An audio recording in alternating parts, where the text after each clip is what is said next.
Well, hello, folks, and welcome to this episode of the Texas Titans podcast. Man, the world has changed since we were last together. I took a little bit of a pause during the coronavirus pandemic, whenever this all started, just to kind of, first of all, whenever you have guests lined up that have businesses and things to tend to, their lives are adjusting. It's a little bit.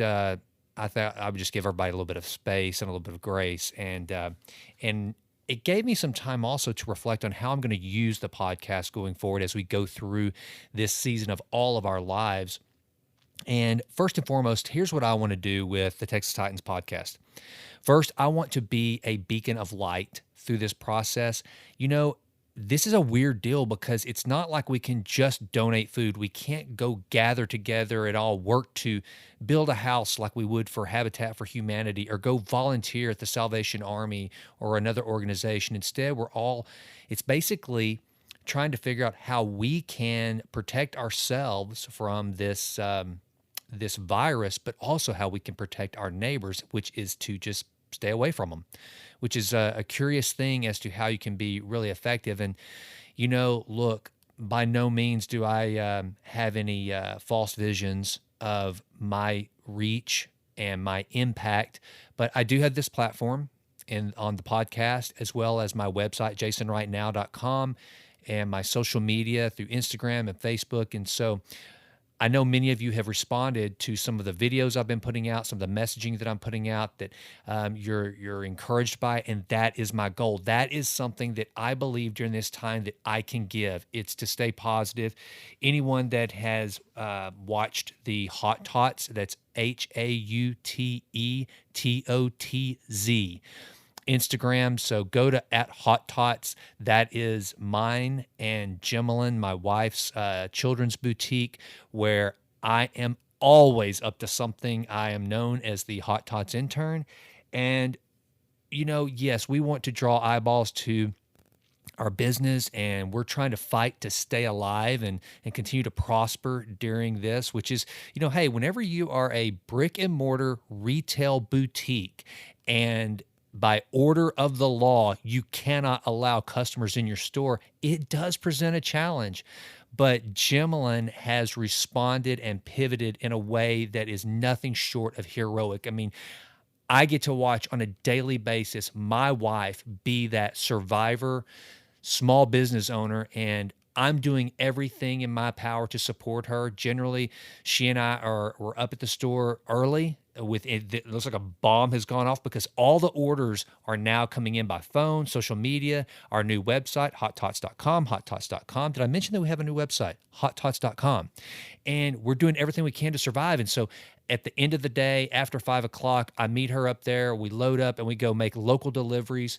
And we're just doing everything in our power to keep fighting the good fight. And it has been a privilege to get to watch how she has responded to this. And so one of the things that I think is also our mission, and Gemmalyn and I have made a conscious effort to do that, is to put out funny content on our social media and to just give people a place to go, even if they don't need a toy or any of the other thousands of items that she sells at Hot Tots. They can at least go and have a laugh. And if it's at my expense, I'm okay with that. I want people to see us as a business that is every bit as much in the struggle, in this fight as anyone, and we're going to maintain a positive attitude. We're going to be a place where people can go and have a laugh and just have a sense of relief that, hopefully they'll look at that and go, okay, it's going to be okay. Jason is still the Hot Tots intern. He's still being a goofball. Gemmalyn is still thinking he's a complete moron, but you can tell the way she looks at him, she loves him, and hopefully you'll get a kick out of that. And I'm going to do the same thing with my personal brand, with my website, my writing, my blog. I'm going to keep reminding everyone that is within an earshot of me that this too shall pass.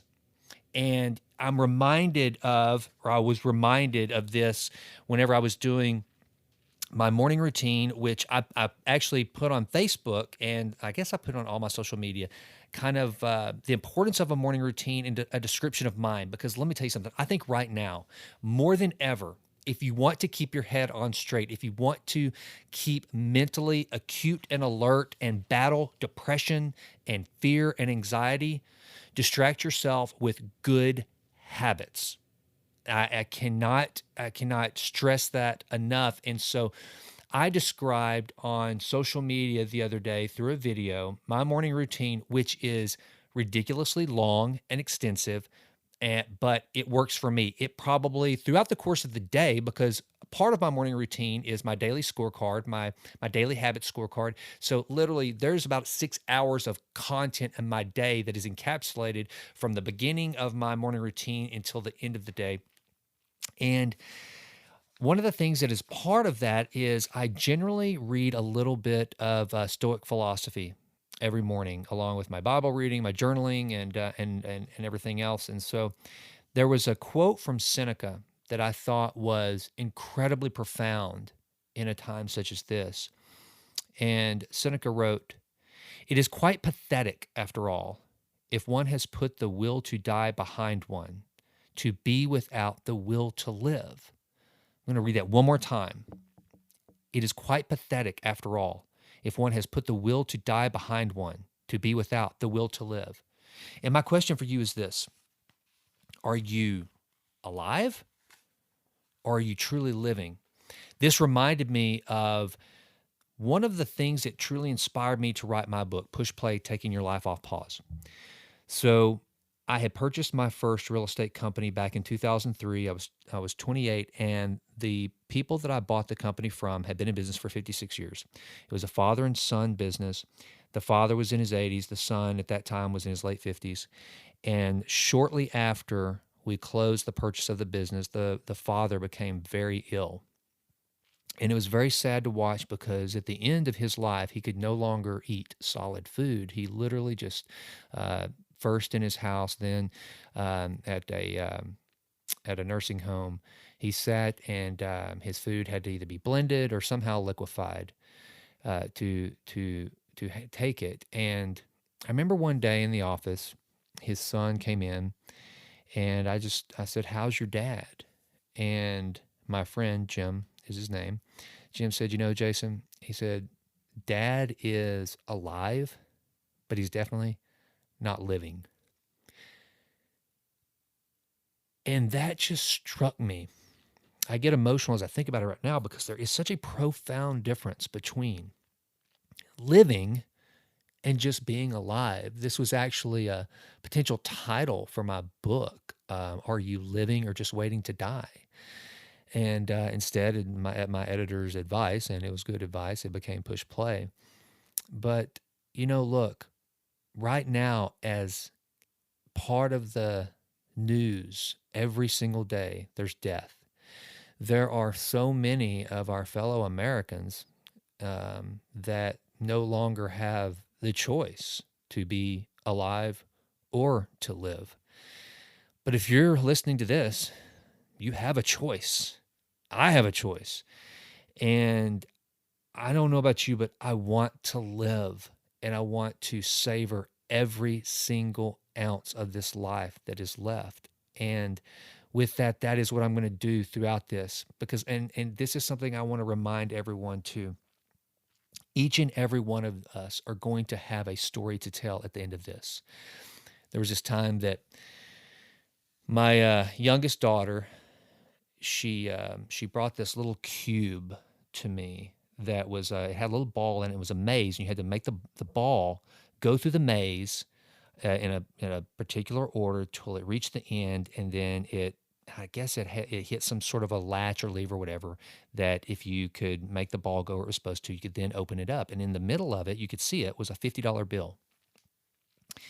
And Abby, she brought it to me. She was frustrated, and Abby had a tendency when she was young to get really frustrated, and she caught me at a time where I'd obviously had a very bad day. And she brought me the cube, and I took it and I threw it against a wall and shattered it. And I said, "There, now you can get the $50. Quit being so wound up about something so silly." I was a typical stressed out, frustrated parent, and I look back on that story And I'm so ashamed.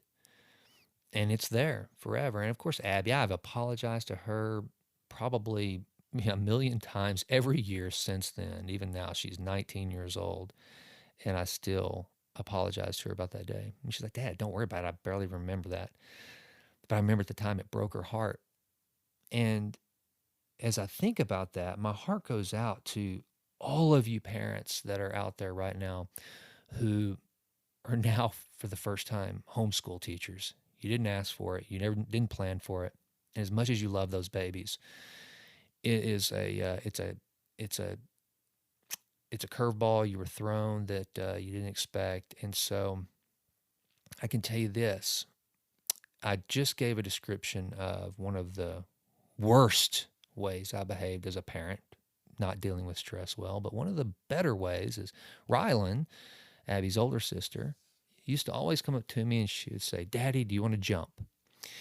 Which meant she wanted to go jump on the trampoline. And I just could not stand jumping on that trampoline. I mean, it was usually hot and there was mosquitoes in the backyard where it was. But my girls, they absolutely loved it whenever I would get on the trampoline and jump. And by God's grace, I don't take the credit for it first and foremost. This is not me being a good dad. It's just there was something in me, though, that knew one day she would grow up and never ask me to jump on the trampoline again. And so I would say, yes, baby. And we go jump on the trampoline. Same thing. Both girls, they used to want me to lay down with them every night and tell them funny stories, tell them jokes, say their prayers, and just lay there with them while they dozed off. And there were nights that I still had work to do. And I would lay there in bed with my stomach just going, I've got to get to work. I just don't really have this time to be laying here right now. But I would. And I thank God that I did that and I took that time. So there's both the good and the bad. So I can relate. But right now, to the parents out there that are going through this, and all of you who are dealing with this in your own way, whether you have children or not, remember, you're making memories. There will be a story on the other side of this, and you are the hero in your own story. How you deal with this will be what you tell your children, what your children will remember, what your relatives will remember, how you dealt with it, the attitude that you displayed. Please look beyond right now. Look at all that matters as far as looking forward, because every other time I would tell you just, hey, stay in the present moment. Stay in the present moment. You're alive. The sun came up. There's work to do. There's fun to be had. There's life to be lived. But I do want you to take a look into the future and decide what kind of a story you want to tell at the end of this. So with that, let's get into today's show. Sam Smith, he's the CEO of the Hand Up Network in Tyler, Texas, an incredible faith-based intermediary that is doing great work, not only during this crisis, but beforehand, helping folks with life transformation. Sam has been a leader for years in this space.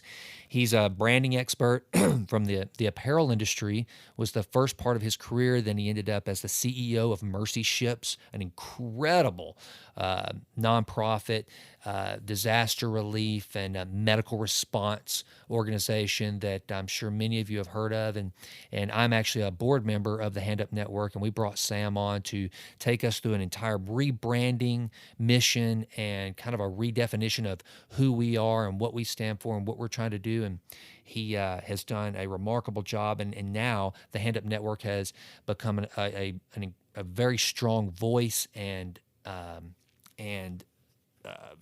I guess you just say collection of foot soldiers during this war against the coronavirus and what it's doing to our local county in Smith County. So I wanted to visit with him about what's going on and about his leadership style, the typical Texas Titans podcast message of learn about leadership and how you deploy and execute leadership abilities, but also as someone who has been on the front lines and is working to help this community during this time. I thought Sam would be a great guy to bring on today. So anyway, that's it. Sorry for the long intro, but I mean, these are some weird times. I just had some things that have been building up that I wanted to get off my chest and just some things on my heart, rather, that I wanted to share with you, the Texas Titan audience, and more grateful for you taking this time during a time such as this to be with me. I could not be. So thank you and enjoy the show. Hey, folks, before we get started, I want to tell you about two incredible announcements that I want to let you know how, as ways you can be helpful during this time. So, first of all, Trinidad 3 Jeans, which, if you'll remember, my guest, I guess it was before this episode, was Joe Lafko, who is the managing partner of Trinidad 3 Jeans. There's an incredible company that they actually exist to not only make some of the most amazing, coolest, fashionable jeans in the entire industry, but they also want to use the company to help veterans. Well, they have just released their relief collection. And here's what this is. The Trinidad 3 Jeans Relief Release Collection is debuting 4 new styles and 5 new tees to aid the Ventura County Rapid Relief Fund in its efforts to directly help those affected by the COVID-19 crisis. $20 from every pair of jeans and every denim jacket will go directly to them. The collection features their new 4-way stretch denim and new garment dyed tees to make that perfect pair pop. The collection debuted April 7th. You can go to Trinidad3.com to check them out and check out their products, and I certainly hope you will. And as another offer to you, the Texas Titan audience. So, my book, Push Play, Taking Your Life Off Pause, I want to offer that book to you for free. Here's what I want you to do. If you will just send me an email to jason@textitans.com. Say just your address. That's all I need. You can buy it on Amazon. I think it's $14. The digital copy is like $3.99. However, there are some tips and disciplines in that book that are perfect for a time such as this. There's literally a chapter, I believe it's chapter 10, that is titled The Best Catastrophe That Ever Happened. Many of you may be facing job loss. Many of you might be sitting there at night telling your spouse or your significant other, I don't know how we're going to be able to make the mortgage next month. I address that in this book. And so I do believe there are some helpful strategies and mindsets in the book that would be of benefit right now. I think it's a profound time to read as much as you can to get your hands on as much good content as you possibly can with tips, tricks, and strategies to execute on to make it through this time in a healthy and a beneficial way. I believe with all my heart that my book does that. And so don't worry. If you want to go buy it, I'd be grateful. Fine. But that's not what this plug is about. I want to use this as a way to help my fellow man. So if it in any way, if you believe it might be able to help you, just shoot me an email, jason@texttitans.com. Send me your address. Just say, I want the book, and it's yours. Free. It's my gift to you. Thanks, guys. Enjoy the podcast.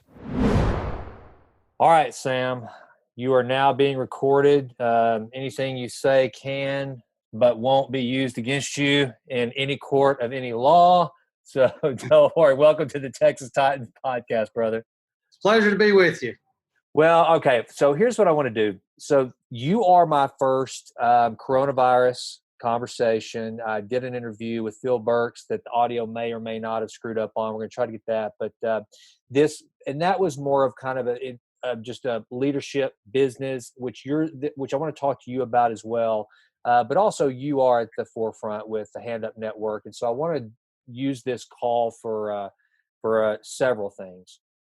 One, I want to talk about your background. I mean, you've got an incredible history with in the nonprofit world and as it relates to leadership, everything. And you've seen these sorts of things before. I mean, Mercy Ships and your other endeavors. And now the Hand Up Network has become such a pivotal part of what we're doing out in East Texas to try to manage and mitigate some of this pandemic as it reaches our community. So I want to talk about that. But let's just start with who you are, your background, and how you ended up. And just full disclaimer, as a proud board member of the Hand Up Network, I got to sit in and I got to help hire you, so I'm a little biased. But I do want to say thank you for the job that you're doing on behalf of the board and Tyler and the East Texas community. You're doing a remarkable job even before this, but in this instance, you've really come through, Sam, in your leadership. And so let's talk a little bit about your background and in leadership, and then let's get into the nuts and bolts of what the Hand Up Network is doing, how people can help through, I mean, that's what we are, right? We're a faith-based intermediary. So we're Sure. kind of the conduit, the agency, if you will, for those people who are out there going, how do I help fight this invisible enemy? Hand Up Network is creating a channel for that. So let's talk about that. And then anything else that surfaces, brother, we'll cover it at that time. So with that, go for it, man. All right. Well, just I guess a quick as far as the background. I'm a native Texan. I grew up in Dallas, but I actually went to high school in East Texas in Bullard, so I do have some connections here. But my secular expertise, I was a branding art specialist in the world. I worked with Hart Schaffner and Marks in the Hart Marks Corporation for about 16 years. And then I ran a couple of apparel companies on the West Coast out of the Bay Area, and kind of became known as kind of the branding guru. And so I worked with mainly most of the major department stores around the world, helping them develop brands from inception to actual to market. And so I've launched, I guess, about 47 brand names in my career, and helped, basically do everything from designing to all the way to actually making sure that it checks out at retail. So that was kind of my background. While I was doing that, I served as an advisor for the MBA groups at Kellogg Business School there at Northwestern in Chicago, and did a lot of pro bono type of work, working with various nonprofits and so forth. And so I've always had a passion to try to help others. I never felt like I was actually being called to be a minister or anything of that nature, but I did feel like that there was a calling, that God was preparing me for something, and really never had really any idea. And I basically my children were fairly young. We were living out on the West Coast, and we just saw that it was time for us to move back to an area that we were more comfortable with, as far as just the environment where we wanted to raise our children. And so we moved back to East Texas. I was getting on an airplane every Sunday night and coming home on Friday night, but my kids were back here in East Texas doing really well. They actually started to thrive. We were really, the schools were not that great on the West Coast for us, and so we wanted to get them in an environment where they could to do well. And I will tell you, they were way behind. My poor daughter started in third grade back in Texas, and we were told the first month that there would be no way she'd pass her STAR test. And so the poor kid, 5 days a week, was going to tutors and doing everything. And that girl just graduated from University of Texas at Tyler, magna cum laude. So she's Wow. doing just fine now. So it was the right move. And so while I was doing that, I actually received a call. I was in New York, actually walking down Fifth Avenue, and got a phone call. I was helping the Lord and Taylor group up there develop a couple of private label brands. And I got a phone call from somebody back here in Tyler that knew me really well, and said that there was a group out just outside of Tyler called Mercy Ships that needed me. And it was kind of funny. I kind of knew of Mercy Ships. I used to work very closely personally with Jack Nicklaus, the golfer. And Jack and I had dinner one night with two gentlemen that were doctors that had done his hip replacement. And one of them had served recently on a Mercy Ship. And so that's kind of my basic knowledge of Mercy Ships. And the funny thing is they were based about 40 minutes from where I was and where I lived and where my home office was. And so I ended up going out there. I was told that they needed me for some reason, don't know what that was. And it was kind of one of those God moments. Went out and kind of understood kind of what was going on there, and kind of helped them from a logistic management marketing perspective, because a lot of people had not heard of them. I mean, I living in East Texas and didn't even realize they were right there. And so one thing led to another. I was asked if I'd be interested in joining them, and ended up shutting my company down and taking over at Mercy Ships. And I first started out kind of helping them, focusing on marketing and advancement, fundraising, things of that nature, kind of my background expertise. And about 6 months into it, was asked to become the interim CEO, and then became the CEO of Mercy Ships for a few years. And we had 4 record years there, doing really well. But it made me realize that, God had been calling me, and it wasn't calling me as far as being a pastor, but he was calling me to utilize the skills that I've developed over my career to try to make a positive impact on my fellow man. In areas that were kind of unique maybe to ministry for some people. I am all about dotting the I's and crossing the T's. I want to make sure logistically that we're optimizing every gift that God had provided. And so I came in into Mercy Ships, and then later on, I was asked to run a group called Medical Ministry International. We were running hospitals and teams and so forth in 80 countries around the world. And so all the logistics and all my background marketing and all that really was exactly what God was really preparing me for. And I kind of laugh. When I was growing up in Dallas, I grew up in the public schools, and schools started to get a little iffy. So my parents pulled me out and put me into the Catholic schools. So I went to parochial schools till I moved to East Texas. And my dad actually remarried when I was 11. And we grew up, my whole background in my family, we're all Methodist circuit preachers. In fact, my great grandfather basically helped start almost every Methodist church in East Texas. He's a very Sure. well known guy. He's actually buried over in Bascom, just outside of their Yeah. White House, Chapel Hill area. Anyway, so kind of a funny story. So I grew up there, grew up kind of in the Methodist background. But when my dad remarried, he married a staunch Southern Baptist. So here's this kid that grew up in the Methodist world. I ended up going to Southern Baptist Church and going to parochial schools. And I tell you that story because once you take university, one of the challenges you have is dealing with people with very unique backgrounds, and they're all motivated through their faith, but a little different. And you haven't experienced life until you've had a South African Pentecostal in the same cabin with an American Catholic. So it's quite entertaining, but that's God's way of kind of preparing us all to do what we did. So that's a quick kind of understanding. And so I've kind of become known as kind of the guy that people call when there's a problem with ministry. I've dealt with ministries all over the world that have had everything from scandals to some real problems that have been uncovered by boards. A lot of it is related, and a lot of it's similar to a lot of things that happen in a lot of ministries. You've got a lot of people that care about, trying to help their fellow man or try to help people. But this concept of doing it as a ministry almost gives people a pass to do stupid things. And so I got a lot of those phone calls. And so over the years, I've kind of been known for doing that. And so anyway, I actually I had 3 different people actually mention to me about a group that was here in Tyler that was, kind of going through a new phase. And you were a part of that. And I kind of came in thinking I might be able to help and just, talk about it. Next thing I know, I'm actually stopping doing what I'm doing. And I'm actually kind of taking over here. And what we basically did was kind of blew that thing up, and we have reorganized and refocused it as the Hand Up Network. The real blessing in all this, though, is that I've had many members of the groups that have worked with me at Mercy Ships and at Medical Ministry International and all these different groups that I've worked with that have actually have always called East Texas home. And so we've done all this work around the world, whether it be tsunamis, hurricanes, you name it. And a few years back when Hurricane Harvey hit Texas, many of us were actually in Rockport just soon after the hurricane hit Rockport. And we worked up and down the Texas Gulf Coast and were very involved. And we saw firsthand, the recovery in the state of Texas from Hurricane Harvey was not done by, outside national or international groups. It was done by local organizations working together, whether it be churches, civic groups, governments and so forth. And you see Texas is recovering. It's still recovering from Hurricane Harvey, even to this day.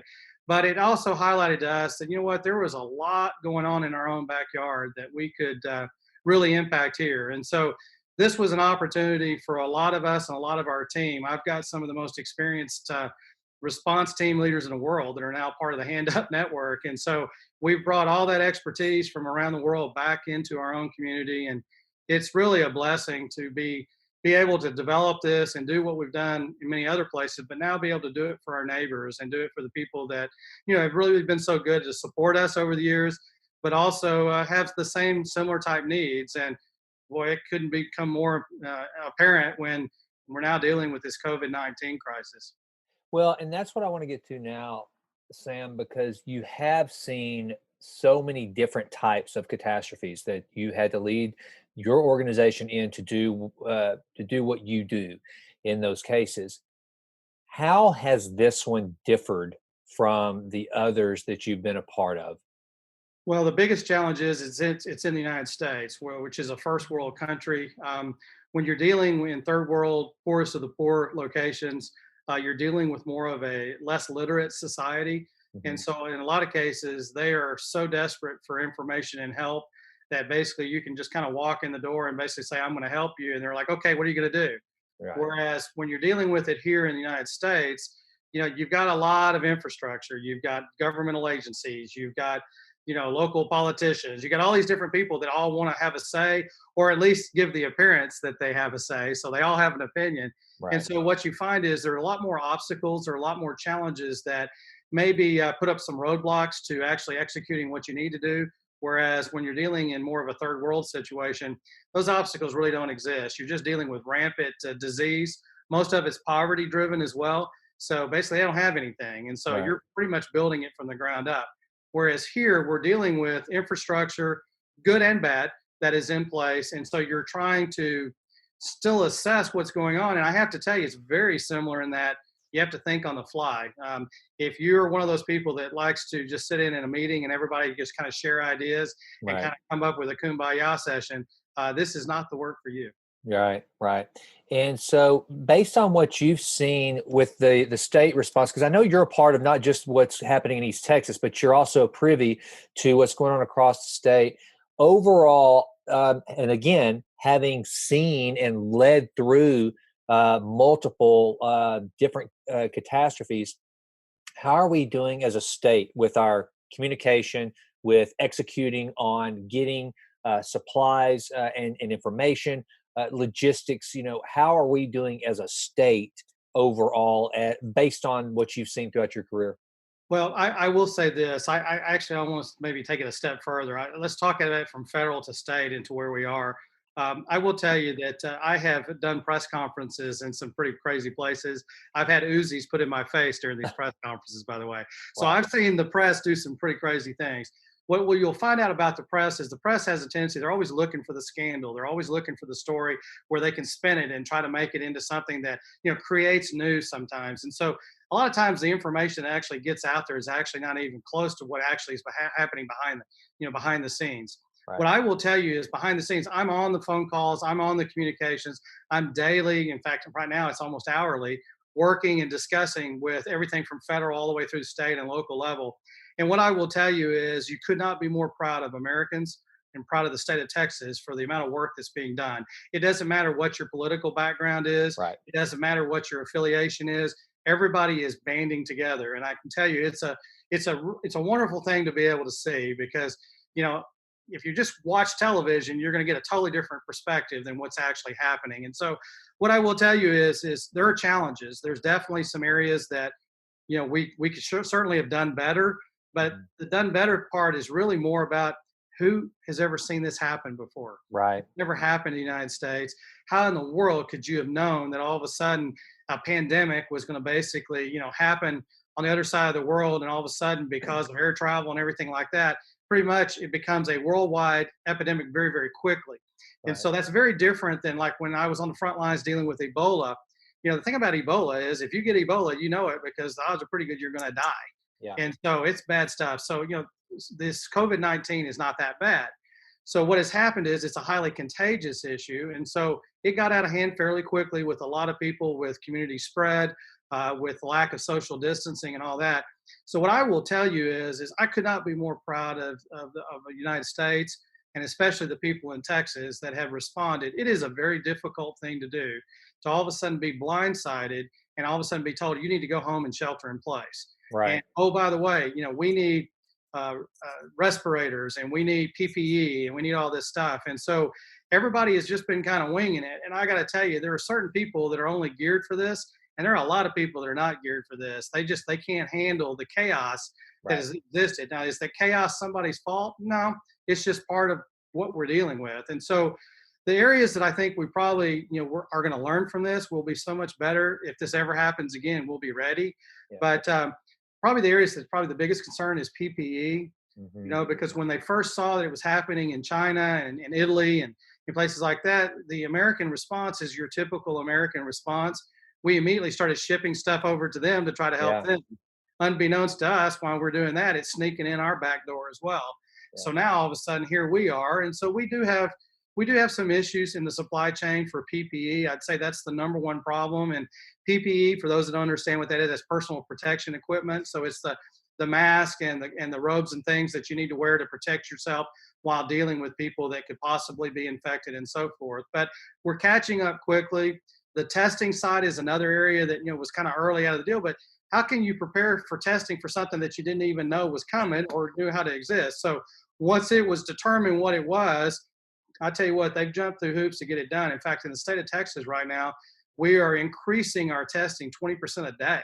Yeah. I mean, that's phenomenal. And a lot of it is because, President Trump has done a good job. He released the private sector to be able to do a lot of support for a lot of things. And what that means for testing in Texas is the commercial labs got very involved. And once the commercial labs got involved, I'm telling you, they're blowing and going, and they're dwarfing the amount of tests that could have been done at the state level. So there's a lot of good things going on. But I would say that all in all, Texans should be extremely proud of what they've done so far. And oh, by the way, we're not done yet. Yeah. Please stay and do what you need to do, because we're still going up that curve right now. We're not anywhere close to being on the backside of this thing. Well, and that's one of the things too that I have noticed that I've been pleasantly surprised with as it relates to the American response, because we are, I mean, look, that's in our DNA is liberty, freedom, that's who we are. Don't tell us what to do. And it's reminded me of is, to me, the model for how a society should kind of interact and deal with catastrophe is the Japanese model. I mean, it's unbelievable how in lockstep and community minded the Japanese are during the tsunamis. Great example. There was no looting. There were no riots. It was just all just order and calm and everybody kind of falling into lockstep.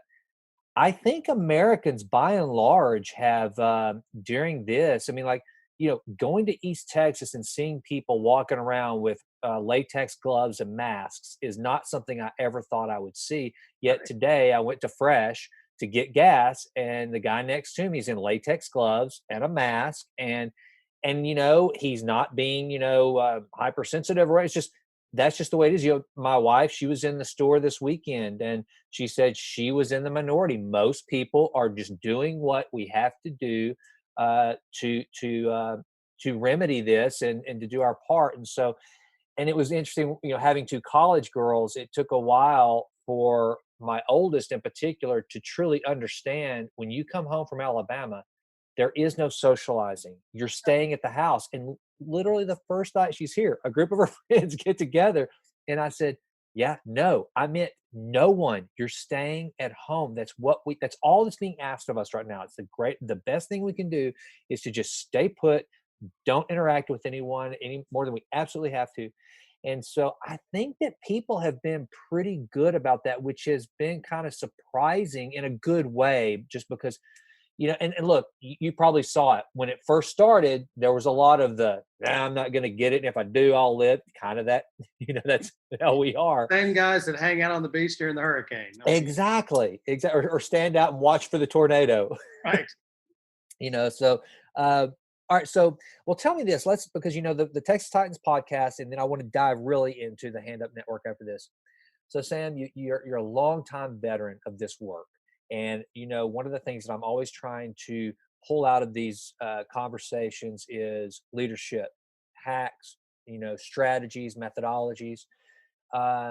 For someone right now that is in the early stages of their career dealing with crisis management of this magnitude and trying to lead an organization through it, that, let's face it, in the best of times, if you're at the nonprofit world, you're trying to raise capital and keep the lights on when you're trying to do things that just it's a completely different animal than the for-profit world.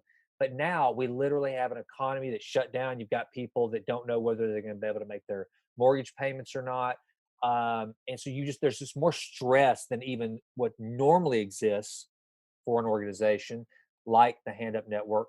So how have you assessed how you execute on your leadership, keeping the staff engaged? I know you've done a good job with us keeping your board informed, but kind of what is your methodology, and what would you tell that individual that may have just taken the reins as their first, of their first nonprofit that's having to deal with some of this? Well, I think the first thing I would tell you is it doesn't have anything to do with whether you're a profit or nonprofit. At the end of the day, it's about leadership. But I think it's extremely important for everyone to understand that in order to be a good leader, you've got to be a good Indian. And so you've got to be willing to get in there and do the job yourself. And so, I have my entire career, whether I was in the secular world or in the nonprofit world, I've always tried to engage, because it's so much easier to lead if you've been there and done that. And so it's very important for someone that is kind of just getting started and kind of getting out there. There's an old saying, preach as much as you can, but if you absolutely have to, go ahead and talk. And that's exactly what we're talking about here. to really get people to want to follow you and engage with you and listen to what you have to say. You kind of have to earn that, and you don't earn it through talking a good game. You earn it through action, and people seeing that you're exactly who you say you are. And you've heard it a lot, Jason, because you are on our board. But it's something that I communicate to our team. In fact, I just had our entire team on a Zoom call right before this. We got some exciting things getting ready to happen here in East Texas that we're running. But the whole point of it is that we have to continue to be who we say we are. And so, even though the COVID-19 crisis has hit, the Hand Up Network is doing exactly what it was doing prior to that. But we just had to ramp it up and add additional things. But at the end of the day, it's still about seeking people that are going through a tough season in life. By the way, there's a lot more of those right now. And trying to get my hand up and help them. And so that's the most important thing to me as a leader, is that you have to communicate to people in a way that is both not through voice, but it's also through your actions. If you talk a good game and then there's no substance behind it, it's not going to matter. And I will tell you that I learned that lesson extremely well, even in the secular world, but especially when I started working in the secular world overseas. You mentioned the Japanese model. I would tell you, I think the Japanese model and the Texan model are very, very similar. Mm. There is a amount of pride and respect for the Texas culture that is above and beyond politics. It's above and beyond, faith. It's above and beyond anything. If you're a Texan, you're a Texan, and by dog it, you'll defend it till you're blue in the face. And the Japanese are the exact same way. And so the culture that is starting to spread across the U.S. that's more progressive. There's more of, they're just looking for a reason to, pick a fight and all that. That doesn't work in this type of scenario. Right. We don't need all that stuff. There's no time to sit there and nitpick everybody to death. We're trying to save lives, and that's the lives of you and me and everybody that we love and that we live around. And so the actions and what you're actually doing through your actions really starts to come to light very easily when you have a situation like this. And so as a leader, I would encourage anybody that's just getting started is immerse yourself in what you have a passion for. Be willing to go just roll up the sleeves and do the job. I don't care if you're a midline manager or you're a CEO. It doesn't really matter. The people that you're leading are going to look to you as an example. And if your example is you sit behind a desk or you sit behind a door and you're not out there and engaged, they're not going to think that you truly know what's going on. And that in turn is going to hurt your effectiveness as a leader. Right. Absolutely. Well, all right. Now, Sam, let's get into the details of the Hand Up Network. First of all, give the audience just a description of what we do at the Hand Up Network, how we help East Texans and beyond if necessary, and then how we are fitting into the overall relief effort for East Texans with this COVID-19 issue. Okay. Well, the focus of the Hand Up Network, as I've mentioned, is really helping people that are going through a tough season in life. And so that is a variety of different kind of people. We have people with PhDs that come through our door that need help, and we also have the guy that dropped out of school at second grade and he's living on the streets under the bridge. And so we get all types, and we get people referred to us quite often, but we also get people just showing up the door. And so we put them through an intake to really do a personal assessment. We focus on what we call the 5 fingers of focus, and there's 5 key areas that we look at, and we assess where they are today, and then we start to explain to them how we operate. And I will be very upfront, we are not a welfare organization. So if you're coming here to get a handout, we're going to give you a hug. And well, actually, I'm not going to give you a hug right now, but normally we give you a hug and we'd send you on your way, because unless you're serious about helping yourself, it's been proven. Pick a country that I've served in, it's the same everywhere. Unless you're serious about actually trying to help yourself, we're going to have a really difficult time helping you. And so those that are serious about that, they come in, they join our organization. We provide them a mentor. The mentors sit down with them and really start to assess a life plan. And then we enter them into a variety of different programs. I mean, we currently have over 50 programs right now designed. They're not all active at once. They're only designed to be used when a person needs them. And so every person that's ever come through here, we've yet to have one journey that's the same. Everybody's different and unique, and their background and what's affecting them is different. And so we have to mentor them along the way. And so our relationship is a long-term relationship. And so there are organizations out there that basically they want to try to help you today, and that's awesome. but we want to help you today. But we also want to figure out why are you in the situation you're in today, and let's try to figure out how to get you out of that situation so you're never back there again. Good example of that is we just had this last week. I had a lady that is a disabled veteran, and she had called multiple organizations in the area, and she hadn't eaten in 4 days. And the answer that she got was she wasn't available, or they weren't available to help her. And so she was referred to us. And we're not a food bank. That's not exactly what we do. But I can tell you right now, we're not about to let anybody go 4 days without eating, especially a hero that's disabled because of the dedication and service that they've done for our country. And so I actually personally went to actually see this lady, assess to make sure it was a legitimate need, and it was. And we went and got her food and got her taken care of. And what had happened was she was scared to death, and all this stuff was happening. She was over preparing to be Santa and do all this stuff, and she ran out of money.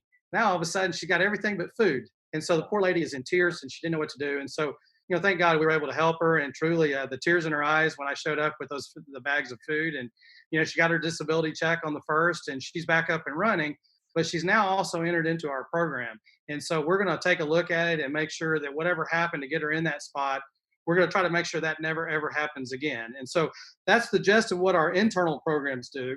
Then we also have our response teams, and our response teams focus on 4 key areas of work. We focus on community outreach. So we have teams that go out and find people that need the type of services that we offer and let them know what we're doing and try to get them in and get them basically out of the situation that they're in. We have community response teams that actually we get a phone call from a Rotary or get a phone call from a church or a government agency that there's somebody in need, and we'll go out and assess what that need is, and then we'll put together a team and actually go out there and take care of it. As an example, Deputy Fire Chief Frost and Tyler contacted us back in December, and a young lady that's got some severe medical problems that have led to her gaining a tremendous amount of weight, and she was bedridden. And so the fire department would get a phone call every time this poor girl needs to go to the doctor. The fire department would come out, and it would take 8 people to basically lift her and carry her to the ambulance. And her house, the porch was falling apart, the handicap ramp was not usable, and they had reached out to a lot of different groups saying, "Hey, can you guys fix this?" And they couldn't.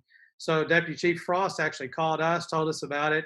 We went over, figured out what it was. We put together a team, went over there and rebuilt the porch, got the handicap ramp going. And now when the fire department shows up, they're safe, and this young lady is getting better. And by the way, she told me her number one goal, ultimate goal, is to get well so she can come volunteer with us. So that was pretty cool. Wow. We enjoyed that.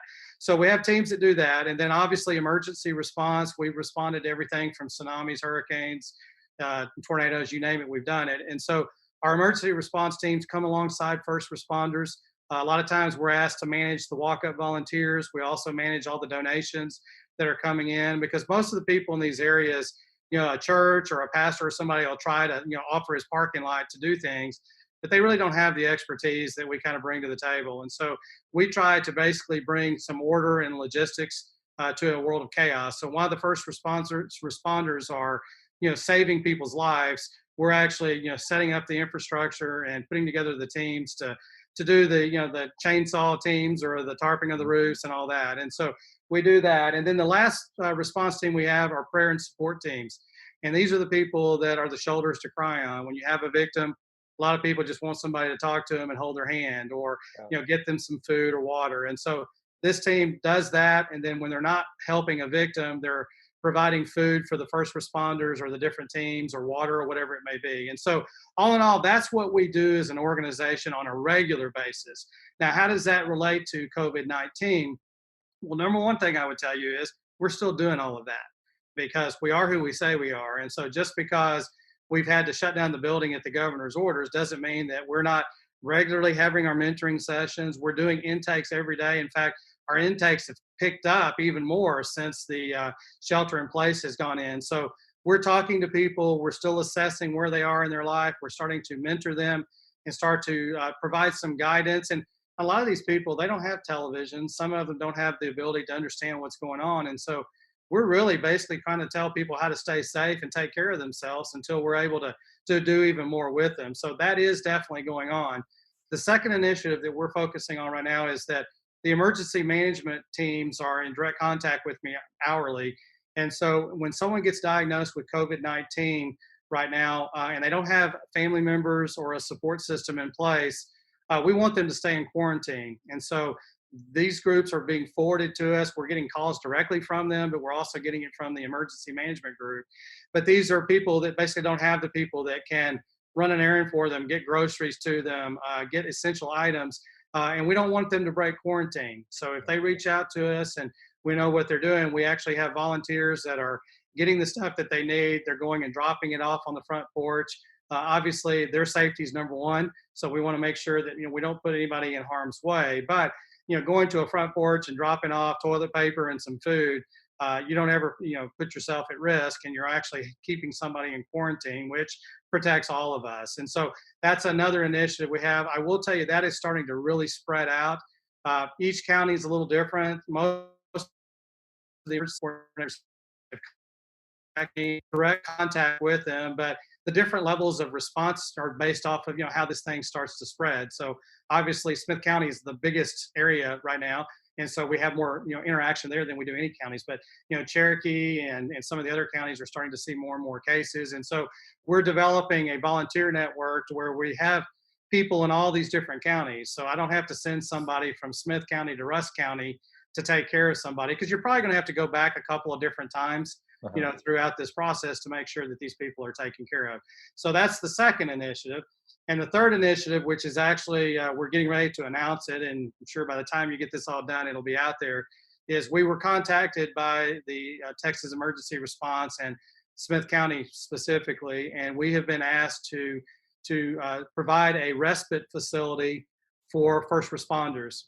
And so we are going to be taking over the Victory Village out at UT Tyler, which is where students are normally, it's like an apartment complex. Mm-hmm. And we're going to be taking over all of those buildings and actually turning them into a respite for first responders. And so we'll basically, if you've got fire, police, EMS, or medical that are working long shifts and it takes too long to go home, or they're concerned that if they go home, they might bring something home with them, and they don't want to risk an elderly member of the family or a child or whatever it may be, they will have a place to go and be able to take a shower and get to sleep and have a good meal prepared for them and wash their clothes and do whatever they may be. And so the Hand Up Network is actually going to be setting that up and overseeing and running that for this area.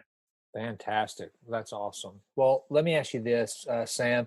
A lot of the folks that are listening, they understand just the overall, especially someone loses their job. That's a tragedy in and of itself. But one of the things that my heart is weighing on my heart is these parents that, especially, okay, I don't care, to be honest with you, what your income level is. If all of a sudden your 5, 7, and 8-year-old are in the house all day with you, and you're not used to that, and you're being asked to be a second, grade teacher for the first time, the level of stress, because that person, now they're looking at potential job loss, income loss. Now they're trying to keep a brave face for their children. But then you take that into some of those lower socioeconomic neighborhoods and places where all of a sudden the children are home all day. What can be some of the fallout for some of those people? And are we able to help through our mentoring program in particular? Like if we have moms or dads that we're mentoring, and it seems to me like that would be such a critical area right now to help them deal with the stress of that and to maintain their sense of just sanity, to be a good parent and make sure that they keep calm in the house and give them some of the tools to make that happen. Talk a little bit about some of those things that we don't see that much of, but is going on as a result of this. Well, I will tell you, it's an issue we deal with all the time anyway. The network part of the Hand Up Network, we work with partners that do a lot of things really well, and we actually have signed agreements with them. And so, the Tyler Literacy Council, for instance, Literacy Council of Tyler, they do our GED and ESL training. But what we run into with all of our clients is that parenting is a very difficult job anyway, and a lot of parents look forward to the fact that the kid gets to go off to school and the teachers take care of the kids for a while and kind of give them a respite. Even when they're at work, it's kind of nice to get a break. But now I think everybody is starting to realize that, wow, we love our teachers and we don't love them enough because of the stuff that they do. But the key thing is that stress becomes extremely high, because One, you're not sure how you're going to actually put food on the table.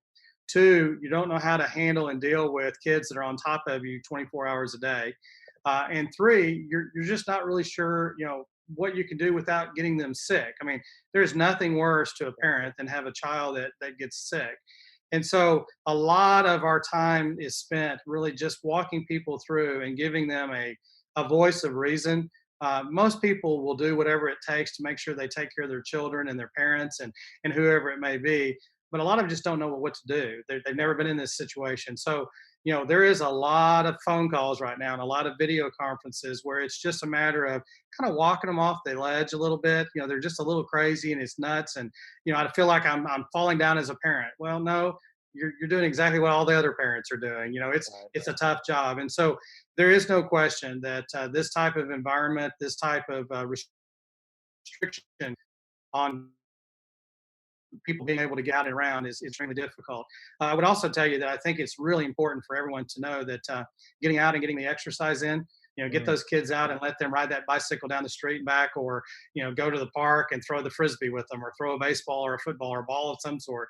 Just do something to kind of get some of that energy out is extremely important, not just for the kids, but it's also important for mom and dad to get a little fresh air, get that vitamin D in their system, and so forth. So there's a lot of things like that we discuss. A lot of our mentors have a lot of backgrounds in this area that can also help. And we also, we work very closely with Austin Bank and a few of the other banking groups to provide financial literacy training. yeah. I tell you, in today's day and time, that's going to become an extremely important thing. And I've already had 3 or 4 phone calls today with my Austin Reed partners, or excuse me, my Austin Bank partners, because they really care about people, and they're the type of people that'll sit down and look at your individual situation and say, you know what, you need to look at this, you need to consider this. And for people that have never been there and done that, they've kind of lived from paycheck to paycheck, and all of a sudden that paycheck doesn't show up. Yeah. Man, that's a pretty overbearing type of situation.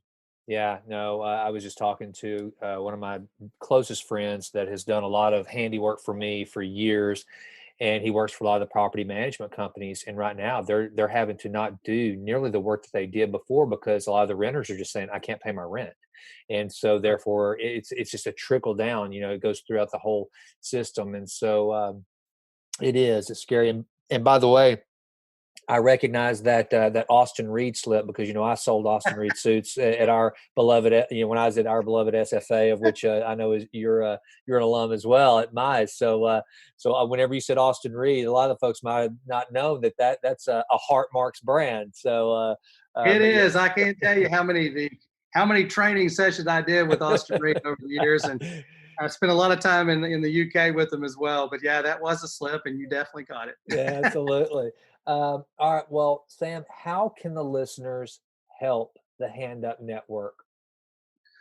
Well, there are 3 areas. Obviously, we need volunteers.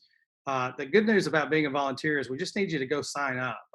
We're going to reach out to you and talk to you about what you'd like to volunteer. We'll talk about a variety of different ways. Whether it's right now with the COVID-19, you might be on call to basically go pick up some groceries and drop it off on a porch. And if you're willing to do that, we want to know that. But as we move forward, there's going to be a lot of other areas. Obviously, what we're doing with the respite care with first responders, we're going to need some help with that and things of that nature. And so we just need people to be in the database that says, hey, I'm willing to volunteer, but we'll reach out to you. And if you're available, great. And if you're not available, fine. If you can't do it, fine. I mean, it doesn't matter, but we have to have you in that system.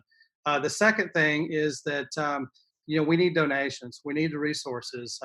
People are scared. They've all gone home. They're in their cocoon. They don't know how they're going to make ends meet. And we totally get that and understand it. But there are people that do have the ability to continue to help and support what we're trying to do. And it's a very difficult situation. We have expenses that continue to happen, and so we need the financial support to keep coming. The spigot basically got turned off entirely about 3 weeks ago because everybody circled their wagons and they're worried about themselves and trying to take care of that, and it's very understandable. But as we start to work our way through this, I sure hope that people that have the ability may not be able to volunteer but could potentially help support those that do would be extremely important, and we appreciate that. The one thing I will tell you that I know for a fact that everybody can do, and that is we need your prayers. And if you could add us and those that we're trying to serve onto your prayer list, we would really appreciate that, because we're seeing some pretty desperate situations. I mean, you're scared if you're sheltered at home. Imagine if you're sheltered at home with two kids and you all three have been diagnosed with this virus. And we have cases like that right now in East Texas. And so those are the people that not only are we bringing food and essential supplies, but we're also providing the counseling and the support to try to help them get through it. Now, on a positive note, keep in mind that over 90% of the people that get diagnosed with this at home are able to recover from it at home. And Yeah. so there's a lot of positives that are going on, but there are some that basically have some historic illnesses or some disease issues that are more susceptible. And we're going to lose some people in East Texas, and it's going to be a very difficult time, not only obviously for them and their close family, but all of us, because we don't want to lose a single person. And so whatever we can do to help them, whether it be volunteering, whether it be donating to help those that can, or just being able to pray for everybody, I think it's so important to try to do all three if you can.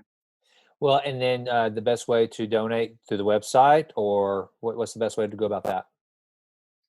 Well, you can go to our website, handupnetwork.com, and you can, there's a way to donate, there's a way to volunteer. If you want to volunteer, click on volunteer, scroll down to the bottom, it says sign up to volunteer. The volunteer application is pretty thorough. The reason it is that way is we like to get an idea of who we're talking to and what your expertise is and background. We also want to know what limitations you have so that we don't put you in a bad spot. And so, later on, if you're volunteering on a response team at a tornado, we don't want people that can't carry 30 pounds to be out there carrying more than 30 pounds. If there are people that have heart conditions and things of that nature, we just need to know that up front so that we make sure that we put you in a position to be able to help and also do exactly what you came to do. You're never going to volunteer at the Hand Up Network in something that you're going to show up and you're going to stand around and do nothing. Right. Our goal is to make exactly what you're going to do before you get here, and then you're going to come here and you're going to hit the ground running and you're going to be ready to roll. And usually, what I tell everybody is, I hope you come back to me and tell me you're physically exhausted, because that means that you came and did exactly what you came to do. Awesome. Well, and look, Sam, one of the things I'm trying to do is to post more messages and use the podcast and any means of communication I have to one, help lift people's spirits, to give them guidance on just the things that I do to keep my head straight, to stay physically fit, to be mentally prepared for the road ahead, and also to do good for organizations I believe in. So, if there's a way, whenever someone either signs up as a volunteer or if they make a donation, if there's a memo area where they can just put push play for every person that signs up as a volunteer or makes a donation of any size. I don't care if it's $1, $100, $1,000. I'm going to get with you. You give me the list, and I'm going to send them a copy of my book, Push Play, Taking Your Life Off Pause, for free, because a lot of what's in that book, even though I literally wrote a chapter, the greatest catastrophe that ever happened. A lot of people, the book was for those people that they might have had to reinvent themselves because they were fired, they lost their job, they were laid off, they had just all of a sudden reached a point in life where they had an ambition or a goal that they didn't think they could pursue because that time had passed them. And my message is, no, it has not. And so there's just a lot of tools and things in that book that I think are prevalent for a time such as this. Goodness knows it's not because I wrote it. I'm not that smart of a guy. My Sulphur Springs high school education all the way through to SMU did not make me a good author. But because I'm from Sulphur Springs and I'm a fifth generation East Texan, I use short sentences and small words, so it's a quick read. But in all seriousness, I want to offer that. So let's get together. I will also put something, and they'll hear it through right now, this message, but I'm also going to put something at the beginning of the podcast to let people know that any donation, any volunteer of any kind, let's get together and just make some notation, push play, just to let us know you want the book, and you send me a note and I will get that to them. It's just a thank you as a board member, and to say we appreciate what you're willing to do. And I want to say thank you for your leadership, Sam, at the Hand Up Network, and we're proud of you. And anything you ever need to use this platform for, if you need to get a message out or whatever, brother, it's yours. Well, I really appreciate it, Jason. I would say that if people are interested in kind of staying on the pulse of what's happening with us and what's happening in the community, have them go to our Facebook or social media sites at Hand Up Net. I put a daily update out there of kind of what's happening after I have all these calls and everything. I try to just put the straight scoop out there so people understand exactly what's happening. And it's a great way for people to kind of stay engaged with what's going on and kind of cutting through all the red tape. And so please do go out there and follow us and keep astute with that. And we respond. I actually had someone send me a note yesterday saying, do you have anybody that can help us in El Paso? Mm. And my response was, well, we don't really cover that area right now, but send me an instant message. And wouldn't you know it, I actually have some friends that are in the medical community in El Paso, and there's an 80-year-old lady that is legally blind that needs groceries that are getting delivered to her today because somebody reached out to us in Tyler, Texas. So God works in amazing ways, and that happens because we're staying communicating, we're connecting with each other through whatever channel necessary. Fantastic. Well, Sam, thank you for taking the time to come on the podcast. Thank you for what you're doing, and Godspeed, brother. I really appreciate the time, Jason. Thank you. Thank you, man. Hey, folks, I hope you enjoyed this episode of the Texas Titans podcast. Before you go, I wanted to let you know where you can find us out there on the interwebs. You can go to show notes as well as listen to all the past episodes and look for upcoming shows at textitans.blog. Also, that has all the different formats that you can listen to the show on if you go there. So textitans.blog.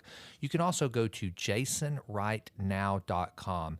That has not only a link to the podcast, but it also has a link to my Make Your Own Rules blog that I think you'll enjoy. So please check that out. Also, it has information about my executive coaching business, speaking, and anything else like that. So jasonwrightnow.com. That's literally just my name, jasonwrightnow.com.